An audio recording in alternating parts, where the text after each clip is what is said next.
बाप की परछाई। ना जाने पिछले जन्म में कौन सा पाप किया था जो ऐसे कंजूस माँ बाप के घर पैदा हो गया। यह सोचते हुए कुंदन का मन दुख और कुंठा से भर गया। औरों के माँ बाप कैसे हैं जो अपनी औलाद की खुशी के अपना सब कुछ न्यौछावर कर देते हैं। और एक मेरे माँ बाप है जो हमेशा मेरी छोटी छोटी ख्वाहिशों का गला घोंटते रहते हैं। मेरे लिए इनके पास कभी पैसा नहीं रहता। हरदम पैसे की तंगी का रोना रोते रहते हैं।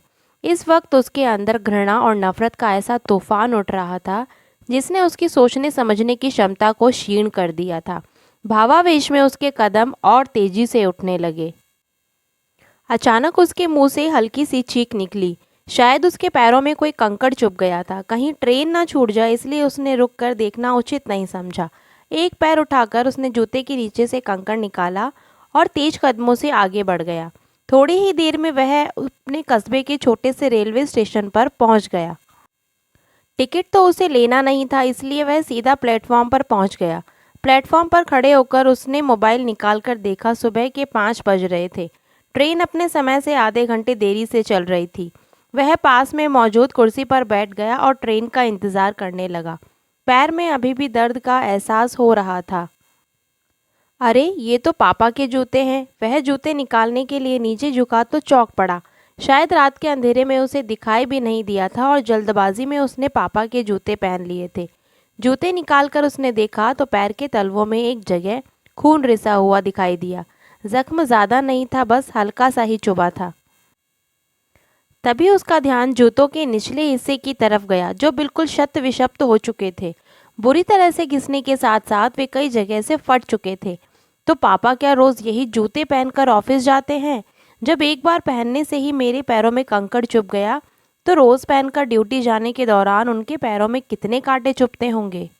यह सोचकर ही उसका दिमाग सुन्न हो गया। तभी उसे याद आया कि पापा ने पिछले महीने ही उसके लिए कैंपस के 1500 के जूते खरीदे थे। वह पत्थर की बूंद की तरह वहीं पर जम गया। 18 वर्षीय कुंदन अपने माँ बाप का इकलौता लड़का था जो एक शहर के एक अच्छे प्राइवेट स्कूल में 10वीं कक्षा में पढ़ता था। उसके पिता एक प्राइवेट कंपनी में क्लर्क थे और माँ एक कुशल गृहिणी थी। इकलौती औलाद होने के कारण उसके ऊपर माँ बाप का कुछ ज़्यादा ही प्यार दुलार था। वे सीमित आमदनी के बावजूद भी उसकी हर ख्वाहिश पूरी करने की कोशिश करते। उसकी संगत शहर के अमीर घरानों के संबंध रखने वाले कुछ लड़कों से हो गई थी जो उसके साथ ही पढ़ते थे, जिसके परिणाम स्वरूप वह थोड़ा बिगड़ गया था। यार कुंदन, ऐसे कब तक हाथ गंदे करेगा? इससे अच्छा एक बाइक क्यों नहीं ले लेता? एक दिन छुट्टी के समय वह अपने साइकिल की उतरी हुई चेन लगा रहा था। तभी उसके दोस्त आयुष ने टोक दिया। हाँ यार आयुष ठीक कह रहा है। गौरव ने भी आयुष की बात का समर्थन किया। वे दोनों बाइक से स्कूल आते थे। स्कूल की लड़कियों के सामने ये बात सुनकर कुंदन खुद को अपमानित महसूस करने लगा। उनकी ये बात उसके दिल में चुभ गई। मम्मी मुझे बाइक चाहिए। स्कूल से घर आते ही उसने अपनी मांग रख दी। बेटा तू तो जानता ही है कि एक तेरे पापा की सैलरी पर पूरा घर चलता है। वे इतना बड़ी रकम कहाँ से लाएंगे? माँ ने समझाया। मैं कुछ नहीं जानता, मुझे किसी तरह बाइक चाहिए। इतना कहकर वह क्रिकेट खेलने चला गया। रात को माँ ने पापा से यह बात कही तो पापा कुछ नहीं बोले। शायद उन्होंने सोचा कि उसने ऐसे ही बोल दिया होगा, सो उन्होंने इसे गंभीरता से नहीं लिया। पापा मेरे बाइक का क्या हुआ? 3-4 दिनों के इंतज़ार के बाद उसने एक दिन पापा से पूछा। बेटे अभी पैसे की थोड़ी दिक्कत चल रही है, 2-3 महीने रुक जाओ, मैं दिलवा दूंगा। पापा बड़े प्यार से बोले। नहीं, मुझे बेवकूफ़ मत बनाइए, मुझे इसी हफ्ते बाइक चाहिए। कुंदन ने ज़रा ऊंची आवाज़ में कहा। कुंदन मैं देख रहा हूँ तुम धीरे धीरे ज़िद्दी होते जा रहे हो। उसके चिल्लाने पर पापा ने थोड़ी सख्ती दिखाई। यह सुनकर कुंदन पैर पटकते हुए बाहर चला गया। पापा उसे जाते हुए देखते रह गए। इसके बाद 1-2 दिन तक उससे किसी से ठीक से बात नहीं की। अंदर ही अंदर उसके मन में विद्रोह की भावना पनपने लगी। मुझे लगता है कि अब इन लोगों के भरोसे रहने से कुछ नहीं होगा। मैं इन्हें छोड़कर शहर चला जाऊंगा, पैसे कमाऊंगा और अपने पैसे से बाइक खरीद कर दिखा दूंगा कि अब मैं इनके ऊपर निर्भर नहीं हूँ। पता नहीं कहाँ से यह विचार उसके दिमाग में आया था, परंतु इस विचार ने उसके दिमाग में अपनी जगह बना ली। एक दिन वह तड़के उठकर बिना किसी को बताए चुपचाप घर से बाहर निकल गया। रास्ते के खर्च के लिए उसने पापा का पर्स भी उठा लिया था। पापा का पर्स चोरी करने के अपराध बोध से उसका मन आत्मग्लानि से भर गया। ट्रेन स्टेशन पर आ चुकी थी। परंतु उसे समझ नहीं आ रहा था कि वह क्या करे और क्या ना करे। कभी वह जूते को देखता तो कभी पर्स को देखता। ट्रेन के जाने के बाद उसने कांपते हाथों से पर्स खोला।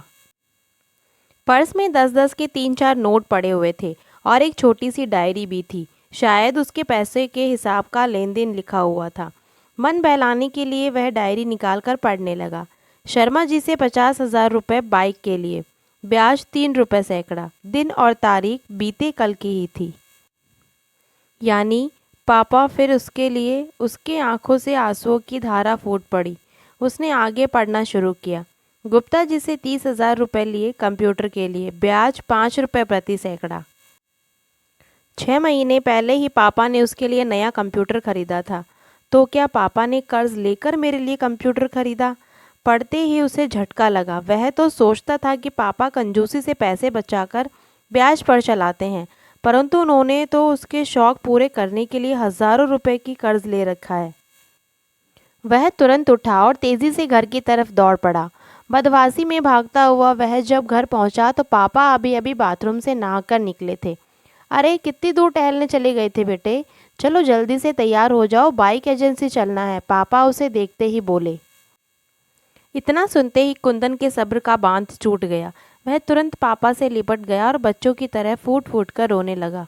नहीं पापा, मुझे बाइक नहीं चाहिए, वह सुबकते हुए बोला। अरे क्या हुआ, क्यों रो रहे हो और बाइक क्यों नहीं चाहिए? मैंने लोन की सारी प्रक्रिया पूरी कर ली है। पापा को अभी भी कुछ समझ नहीं आ रहा था कि इसे हुआ क्या है। पापा, इस लोन को कैंसिल करवा दीजिए, मुझे लोन वाली गाड़ी नहीं चाहिए, कुंदन संभलते हुए बोला। लेकिन नहीं पापा, अभी साइकिल से ही काम चल जाएगा। चलो ठीक है, जैसा तुम चाहो। इसके बाद से तो वह बिल्कुल बदल गया। उसने अगले ही दिन से अपना पॉकेट मनी बचाना शुरू कर दिया था। पापा, आज फादर्स डे है, इसलिए मैं आपके लिए गिफ्ट लाया हूँ। इस तरीके से वो बहुत अच्छा व्यवहार करने लगा। इसीलिए आप लोगों को भी अपने घर पर अच्छा व्यवहार करना चाहिए। छोटी सी कविता पापा के नाम। संघर्षों की बाढ़ में जज्बातों की तूफान समेटे अपने परिवार को संभाल रहा है वो। वह बाप ही है, हर मुश्किल को टाल रहा है जो। अपने हसरतों को तोड़ के, अपने सपनों को छोड़ के, खुद को कर्तव्यों में ढाल रहा है वो। वह बाप ही है, अपने बच्चों को पाल रहा है जो। अपनी खुशियों को त्याग के, मेहनत की आग से चूल्हे पर रखी चावल को उबाल रहा है वो। वह बाप ही है, अपने परिवार की खुशियाँ को संवार रहा है जो। अगर आपको कहानी अच्छी लगी और दिल छू गई तो प्लीज़ एक लाइक ज़रूर करते जाइए और सब्सक्राइब करते जाइए और बेल नोटिफिकेशन ज़रूर दबाएं। और ऐसी ही स्टोरी सुनने के लिए प्लेलिस्ट ज़रूर चेक कीजिए और इसका डिस्क्रिप्शन बॉक्स भी चेक कीजिए, इसमें भी लिंक दिए हुए हैं और जाके आप स्टोरी सुनकर एंजॉय कर सकते हैं। Thank you.